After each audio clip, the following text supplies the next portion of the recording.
नमस्कार दोस्तों, एक बार फिर स्वागत है आपका हमारे वीडियो पे। और दोस्तों, इस बीच हम लगातार सुनते आ रहे हैं, बहुत सी पॉजिटिव खबरें निकल के आ रही हैं इंडियन इकोनॉमी के बारे में कि किस तरह इंडियन इकोनॉमी ने पिछले क्वार्टर में बहुत अच्छा परफॉर्म किया, एक्सपेक्टेशंस को बीट किया। इसी तरह की पॉजिटिव खबरों के सिलसिले में एक नई खबर जो अब निकल के आ रही है वो है इंडियन एक्सपोर्ट्स के बारे में। ये किस तरह मई के महीने में जो इंडियन एक्सपोर्ट्स की फिगर रही है वो रिकॉर्ड लेवल पे रही है। क्यों ये इम्पॉर्टेंट है करेंट सिनेरियो में, क्या एक्सपोर्ट्स की फिगर्स रही हैं, क्यों ये इतना रेलेवेंट है, क्या इसकी इम्पोर्टेंस है, इसके बारे में हम आगे इस वीडियो में डिस्कस करेंगे। तो दोस्तों, इंडियन एक्सपोर्ट्स दुनिया के लिए शॉकिंग फिगर्स हैं। इंडियन कॉमर्स मिनिस्ट्री ने मई 2006 की फिगर्स को रिलीज़ किया है, जिसके मुताबिक जो मर्चेंडाइज एक्सपोर्ट्स भारत कर रहा है वो मई के महीने में 45.2 बिलियन डॉलर्स यानी 45.2 अरब डॉलर रहा है। ये हाईएस्ट मंथली फिगर है एवर इन इंडियाज हिस्ट्री। किसी भी एक महीने में मर्चेंडाइज एक्सपोर्ट्स की इतनी बड़ी फिगर इंडिया ने कोट नहीं की है। और ये इसलिए ये अचीवमेंट इतना इम्पॉर्टेंट है क्योंकि ग्लोबल सप्लाई चेन डिसरप्शंस इस समय चल रहे हैं, जियोपॉलिटिकल टेंशन चल रहे हैं। उधर रशिया यूक्रेन का इशू चल रहा है, इधर ईरान इजराइल और यूएस का इशू चल रहा था। तो इन जियोपॉलिटिकल टेंशंस और supply chain disruptions, straight of Hormuz का ब्लॉक होना, ऑयल एंड गैस की सप्लाई में प्रॉब्लम होना, इन सब चीज़ों के बावजूद मई के महीने में इंडिया ने रिकॉर्ड मर्चेंटाइज एक्सपोर्ट किया है। इसलिए ये फिगर्स और भी ज़्यादा इम्पॉर्टेंट हो जाती हैं। अब हम अगर एक बार की नंबर्स को देखें इस मर्चेंडाइज ट्रेड के, तो जो एक्सपोर्ट्स हमारे हुए हैं गुड्स के वो 45.2 अरब डॉलर के हुए हैं, जो ऑल टाइम रिकॉर्ड है। इंपोर्ट्स भी हमारे बढ़े हैं, 73.4 बिलियन डॉलर्स का इंपोर्ट हुआ है गुड्स का मई के महीने में। जो ट्रेड डेफिसिट इसलिए हमारा रहा है वो लगभग 28 अरब डॉलर का रहा है, जो कि बहुत हद तक पिछले महीने यानी अप्रैल के ट्रेड डेफिसिट के बराबर है। तो ट्रेड डेफिसिट बढ़ा नहीं है, वो अप्रैल के फिगर पे ही है। हालांकि हमारे इंपोर्ट्स बढ़े हैं लेकिन हमारे एक्सपोर्ट्स भी उसके प्रोपोर्शन में बढ़े हैं। इसकी वजह से ट्रेड डेफिसिट कांस्टेंट है और हमारे एक्सपोर्ट ने एक इंक्रीज फिगर शो किया है। ईयर ऑन ईयर ग्रोथ की बात करें तो 18% growth in goods export compare to May 2025। तो पिछले साल मई के महीने में जो गुड्स की एक्सपोर्ट था उसके मुकाबले इस साल मई के महीने में 18% की ग्रोथ रजिस्टर की गई है। अब हम ये अक्सर देखते हैं कि इनफैक्ट हर महीने की जब ट्रेड फिगर्स आती हैं तो हम ये देखते हैं इंडिया को मर्चेंडाइज एक्सपोर्ट्स में हमेशा ट्रेड डेफिसिट होता है। जैसे यहाँ पे भी हमने देखा कि हमें 28 अरब डॉलर के आसपास का ट्रेड डेफिसिट हो रहा है सिर्फ मई के महीने में, और आप साल भर में देखें तो ये लगभग 300-350 अरब डॉलर का हो जाता है। अब हम इन वजहों के बारे में चर्चा करेंगे कि आखिर ये मर्चेंडाइज ट्रेड डेफिसिट इंडिया पे क्यों होता है। कुछ जो इसकी सबसे इम्पॉर्टेंट वजह है उनमें से सबसे पहली वजह है heavy reliance on crude oil. हम सब जानते हैं कि भारत अपनी 80 से 90% जो ऑयल की रिक्वायरमेंट है, 85% of its crude oil requirement, ये हम इंपोर्ट करते हैं। हमारे पास तेल के भंडार नहीं है। हमें जो तेल चाहिए होता है हमारी इकोनॉमी को रन करने के लिए, लोगों की गाड़ियों में तेल डलने के लिए, ट्रेन्स में पड़ने के लिए, एविएशन फ्यूल, डीजल, पेट्रोल और उससे रिलेटेड प्रोडक्ट्स की जो भी डिमांड है, क्रूड ऑयल चूँकि हमारे पास नहीं है तो हम उसे इंपोर्ट करते हैं दुनिया भर के देशों से, और वो हमारा सबसे बड़ा इंपोर्ट आइटम होता है। ठीक है, साल में 100-150 अरब डॉलर का हम सिर्फ तेल इंपोर्ट कर लेते हैं। तो ये इतना बड़ा इंपोर्ट होने की वजह से, चूँकि ये भी हमारे गुड्स ट्रेड में ऐड होता है, तो ये इतना बड़ा एक जब इंपोर्ट का बिल अटैच हो जाता है तो ये भी ट्रेड डेफिसिट का एक बहुत बड़ा रीज़न बन जाता है। इलेक्ट्रॉनिक्स की डिमांड, भले ही भारत सरकार ने परफॉर्मेंस लिंक्ड इंसेंटिव्स लेके आए हों, लोकल मैन्युफैक्चरिंग को हम बूस्ट कर रहे हों, इलेक्ट्रॉनिक कंपोनेंट्स का प्रोडक्शन मैन्युफैक्चरिंग इंडिया में बहुत तेज़ी से बढ़ रहा हो, खास करके इलेक्ट्रॉनिक्स की फील्ड में, लेकिन बाकी जो दूसरे खास करके मोबाइल मैन्युफैक्चरिंग की फील्ड में, लेकिन इसके अलावा और भी बहुत से इलेक्ट्रॉनिक कंपोनेंट्स होते हैं, टीवी है, रेफ्रिजरेटर्स हैं, लैपटॉप है, टैबलेट्स हैं वगैरह। तो इस तरह के बहुत से इलेक्ट्रॉनिक इक्विपमेंट्स अभी भी हैं जिनकी बहुत बड़ी डिमांड है इंडिया में, क्योंकि इतना बड़ा कंट्री है, इतने सारे लोग यहाँ रहते हैं, ऑलमोस्ट सब लोग इंटरनेट से कनेक्टेड हैं, मोबाइल फ़ोन्स हैं, तो कंजम्पशन ड्रिवन इकोनॉमी है। लोगों को इलेक्ट्रॉनिक आइटम्स की डिमांड भारत में लगातार बहुत तेज़ी से बढ़ती जा रही है। लेकिन चूंकि हर प्रकार के इलेक्ट्रॉनिक इक्विपमेंट्स एंड कंपोनेंट्स का हम प्रोडक्शन नहीं करते, तो बहुत से कंपोनेंट्स हमें इंपोर्ट करने पड़ते हैं। इसलिए इलेक्ट्रॉनिक्स की जो डिमांड है इसको पूरा करने के लिए जो इम्पोर्ट होता है वो भी एक बहुत बड़ा खर्चा इंडिया के गुड्स ट्रेड की फिगर में ऐड हो जाता है। तीसरा वजह है high apatite for gold and silver. Bharat में हमेशा से सोने और चांदी की बड़ी डिमांड रही है। हमारे घरों में सोना और चांदी रखा जाता है।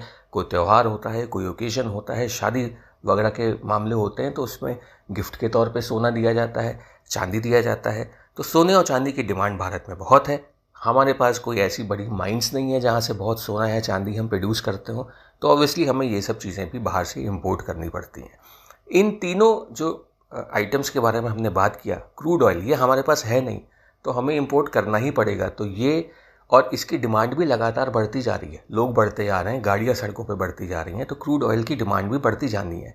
सिमिलरली गोल्ड एंड सिल्वर की डिमांड भी लोगों के बीच बढ़ती जा रही है। लोगों की इनकम बढ़ रही है तो लोग गोल्ड एंड सिल्वर भी ज़्यादा परचेज़ कर रहे हैं। हाँ, उनका प्राइस भी बढ़ रहा है, इसकी वजह से लोग अब गोल्ड की जगह थोड़ा सिल्वर परचेज़ करने लग गए हैं, लेकिन परचेजिंग अभी भी हो रही है। इलेक्ट्रॉनिक्स की डिमांड मौजूद है। जब तक कि हम इलेक्ट्रॉनिक कंपोनेंट्स और अलग अलग किस्म के इलेक्ट्रॉनिक्स की मैन्युफैक्चरिंग बड़े स्केल पे अपने देश में नहीं बढ़ाते, तब तक ये डिमांड भी बनी रहनी है। तो हमारे इंपोर्ट के बिल में ये सारे खर्चे आज भी ऐड हो रहे हैं और कल भी ऐड होते रहेंगे। इसके अलावा गुड्स एंड मशीनरी, जो कैपिटल गुड्स होते हैं, बड़ी बड़ी मशीनरीज होती हैं जो हम नहीं बनाते अपने यहाँ, जो बहुत ही स्पेशलाइज्ड मशीनरीज होती हैं, वो सब हमें इंपोर्ट करना पड़ता है।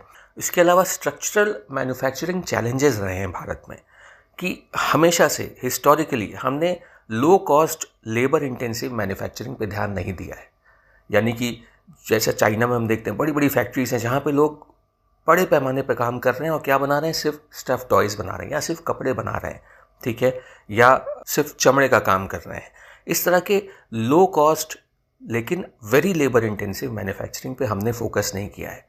इसकी वजह से हमें अक्सर बाहर से इन सब चीज़ों को इंपोर्ट करना पड़ता है। बहुत से छोटे मोटे इंडस्ट्रियल गुड्स, बहुत से finished consumer goods, industrial goods, इन सबको हमें बड़े पैमाने पे बाहर से इंपोर्ट करना पड़ता है, क्योंकि होते तो ये बड़े ही बेसिक से हैं, लेकिन उन्हें कभी भी लार्ज स्केल पे हमने अपने यहाँ मैन्युफैक्चर करने का प्रयास ही नहीं किया।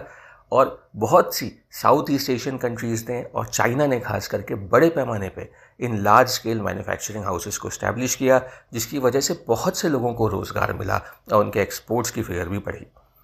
और आखिरी जो वजह यहाँ पे है वो है supply chain disruptions, global shipping bottleneck. कहीं ना कहीं कभी ना कभी कोई ना कोई लड़ाई झगड़ा, जियोपॉलिटिकल टेंशन इशू होता रहता है, जिसकी वजह से जो सप्लाई चेन बॉटलनेक्स हैं वो एक्टिवेट हो जाते हैं। कभी कोई स्ट्रेट बंद हो जा रहा है, कभी कोई शिपिंग लाइन बंद हो जा रही है, या कभी कोई देश जहाँ से हम बड़े पैमाने पे कोई सामान, रॉ मटेरियल वगैरह ख़रीदते थे, उस देश पे युद्ध हो जाता है तो वो कुछ भी हमें एक्सपोर्ट नहीं कर पाता है।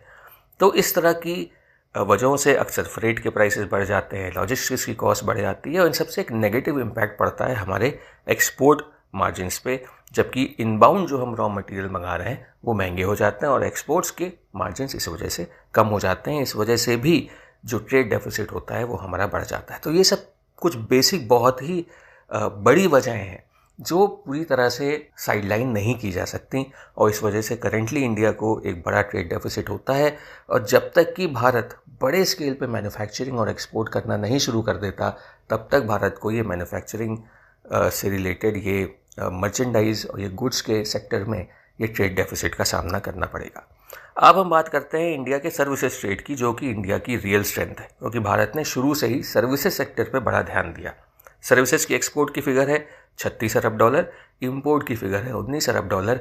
यहाँ पे सर्विसेज ट्रेड में हम सरप्लस कमाते हैं 18 अरब डॉलर का। तो सर्विसेज हमेशा की तरह एक स्ट्रॉन्ग पिलर रहा है। हालांकि सर्विसेज सेक्टर पे बहुत प्रेशर है, खास करके हमारे आईटी, आईटीईएस और बीपीओ सेक्टर पे एआई वगैरह की वजह से, लेकिन उसके बावजूद भी इसने काफ़ी स्ट्रांगली परफॉर्म किया और 18 अरब डॉलर का सरप्लस हमें कमा के दिया। टोटल एक्सपोर्ट्स की बात करें गुड्स प्लस सर्विसेज, तो अप्रैल मई के महीने में वो 174 अरब डॉलर के आसपास रहा है। ये पिछले साल के अप्रैल मई के मुकाबले डबल डिजिट की ग्रोथ है और इस फाइनेंशियल ईयर की शुरुआत के लिए ये एक अच्छा सिग्नल है। अब हम बात करें कि आखिर ये सर्ज क्यों हो रहा है एक्सपोर्ट्स का, तो सबसे पहले सस्टेन्ड ग्लोबल डिमांड है इंडियन मैन्युफैक्चर्ड गुड्स की। इंडियन जो गुड्स जो मैन्युफैक्चर होते हैं इंडिया में, उनकी क्वालिटी अच्छी रही है, कॉस्ट कॉम्पिटिटिव होते हैं, क्वालिटी वाइज भी काफ़ी कॉम्पिटिटिव होते हैं, इसलिए इनकी ग्लोबल डिमांड काफ़ी सस्टेन्ड है। पेट्रोलियम प्रोडक्ट्स के एक्सपोर्ट्स में भारत ने खास करके बहुत नाम कमाया है और बहुत पैसा भी शार्प राइज हुआ है। भारत इंपोर्ट तो करता है क्रूड ऑयल, लेकिन क्रूड को जब हम अपनी रिफाइनरीज में डालते हैं, क्योंकि भारत के अंदर दुनिया की कुछ सबसे बड़ी रिफाइनरीज हैं और इस रीजन में भारत एक बहुत बड़ा रिफाइनिंग पावर है, तो क्रूड ऑयल एज सच तो कोई ख़ास काम का नहीं होता, लेकिन जब वो क्रूड ऑयल आता है और हमारी रिफाइनरीज में प्रोसेस होता है तो उसी क्रूड ऑयल से निकलता है पेट्रोल, निकलता है डीजल, निकलता है कैरोसिन, निकलता है पैराफिन, निकलता है आपके एविएशन फ्यूल निकलता है, बहुत से डिफरेंट प्रोडक्ट्स इसमें से निकलते हैं, गैसेस निकलती हैं जिनको हम यूज़ करते हैं।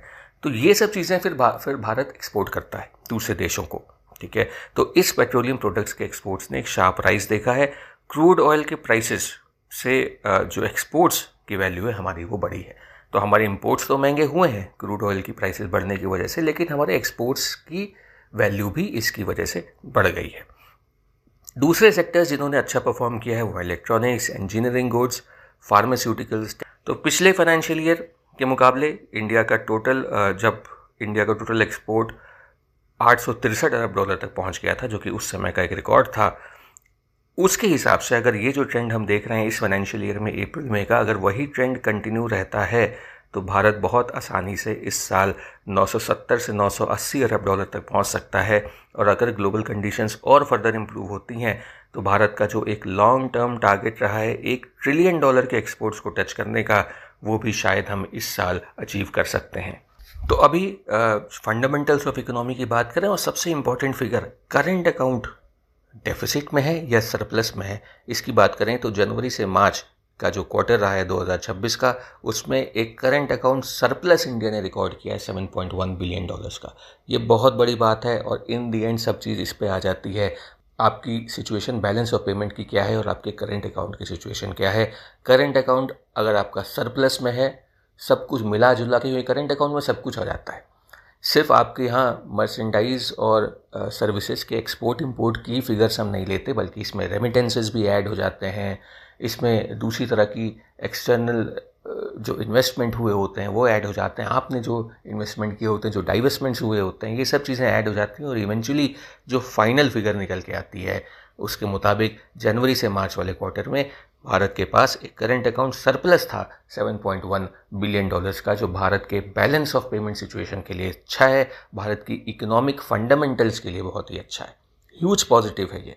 ओवरऑल एक्सटर्नल सेक्टर भारत का ये दिखाता है कि एक स्ट्रॉन्ग शेप में है, जिसमें गुड्स, सर्विसेज, रेमिटेंसेज और इन्वेस्टमेंट इंक्लूड किए जाते हैं। रेमिटेंसेज ने एक बहुत बड़ा रोल प्ले किया है इस क्वार्टर में। इन 3 महीनों में हमारे जो लोग जो बाहर रहते हैं, हमारे भारतीय लोग, भाई बहन जो बाहर रहते हैं दूसरे देशों में, उन्होंने $43.5 बिलियन इस क्वार्टर में, इन 3 महीनों में भारत के अंदर भेजे हैं। और ये पिछले साल के मुकाबले, सेम क्वार्टर जो पिछले साल का था उस समय, उसके मुकाबले काफ़ी ज़्यादा है। जहां 2025 जनवरी से मार्च तक $34 बिलियन के रेमिटेंसेस थे, वहीं इस साल ये बढ़ के $43.5 बिलियन हो चुके हैं। यूएस ईरान के बीच में डील हो रही है, जिसकी वजह से ऑयल प्राइसेस गिरे हैं। इसकी वजह से जब एक बार स्ट्रेट ऑफ हॉर्मुज़ के ऊपर से ये प्रेशर ख़त्म होगा और स्ट्रेट ऑफ हॉर्मुज़ को ओपन कर दिया जाएगा तो फ्रेट कॉस्ट भी गिरेंगे, इंश्योरेंस कॉस्ट भी गिरेंगे, जो गैस और ऑयल की सप्लाई चेन बॉटलनेक्स हो गए थे वो ईज़ ऑफ होंगे, जिससे इंडियन एक्सपोर्ट्स को फर्दर बूस्ट मिलेगा। स्पेशली जो वेस्ट एशियन डेस्टिनेशंस हैं जहां इंडिया बड़े पैमाने पे एक्सपोर्ट करता है, वहां भारत के एक्सपोर्ट्स एक बार फिर से बढ़ेंगे। इसके अलावा यूके, ईयू, इन सब के साथ जो हमारे FTAs हुए हैं, ये साइन तो हो गए हैं लेकिन अभी फुली ऑपरेशनल नहीं है। ऑपरेशनल होने में इन्हें थोड़ा समय लगेगा। एक बार जब ये ऑपरेशनल हो जाएंगे तो इनसे भी भारत के एक्सपोर्ट्स को एक बड़ा पुश मिलने वाला है और इसलिए हम ये एक्सपेक्ट कर सकते हैं कि हो सकता है फाइनेंशियल ईयर 2026-27 के एंड होते होते भारत शायद अपनी टारगेट यानी $1 ट्रिलियन के एक्सपोर्ट्स की फिगर को टच कर जाए। तो इंडिया की जो इकोनॉमिक आउटलुक है वो स्ट्रांग है। External economy is exceptionally strong and resilient. Record monthly exports हो रहे हैं, सर्विसेज ट्रेड में सरप्लस है, करंट अकाउंट्स में सरप्लस है, और ये दिखाता है कि मैक्रो इकोनॉमिक लेवल पे यानी ओवरऑल इकोनॉमिक लेवल पे, लार्ज स्केल पे जब हम एक ब्रॉड व्यू लेते हैं इकोनॉमी का, तो इकोनॉमी बहुत ही ज़्यादा स्टेबल है। जो नई ट्रेड डील्स हुई हैं, जो जियोपॉलिटिकल टेंशन्स जो दुनिया में जो शांत हो रहे हैं, उसकी वजह से हम ये एक्सपेक्ट कर सकते हैं कि भारतीय एक्सपोर्टर्स को आने वाले दिनों में बहुत बड़ा फ़ायदा होने वाला है, जिसकी वजह से इंडियन एक्सपोर्टर्स और Indian economy as a whole are going to benefit a lot. तो आई विश आपको ये वीडियो पसंद आया होगा, कुछ जानने और सीखने को मिला होगा। वीडियो अच्छा लगा हो तो इसे लाइक कीजिए, शेयर कीजिए अपने दोस्तों के साथ, चैनल को सब्सक्राइब कीजिए और हमें सपोर्ट कीजिए। Thank you very much for watching. Now see you on the next one. जय हिंद, जय भारत।